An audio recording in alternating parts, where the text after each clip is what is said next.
الخضراء بأسف استقبل الفريق المحلي ضيفه شباب الريف الحسيمي برسم الجولة السادسة عشر.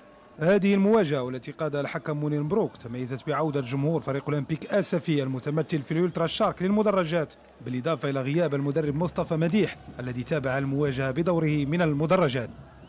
المواجهة عرفت انطلاقة قوية للفريق المحلي الذي عرف كيف يحصل على ضربة جزاء أعلن عنها الحكم منير مبروك.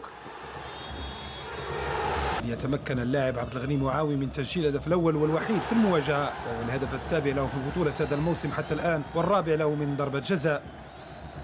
بعد هذا الهدف حاول فريق شباب الريف الحسيمي العودة في النتيجة، وكانت أبرز محاولة عن طريق تسديدة اللاعب كوروما وتدخل الحارس حمزة حمودي. عبد الغني معاوي حاول بدوره عن طريق التسديد من بعيد إضافة هدف ثاني، لكن محاولته لم تكن جيدة. لينتهي الشوط الأول بتقدم القرش المسفي بهدف مقابل لا شيء. مع بداية الجولة الثانية كوروما يحاول التسديد والكرة تمر بدون أي خطورة على مرمى الحارس المسفيوي. عبد الغني معاوي مرة أخرى عن طريق التسديد من بعيد يجد الحارس الحلافي في التصدي. توالت محاولات الفريقين من أجل تقديم الإضافة لكن دون أي نجاح هجومية.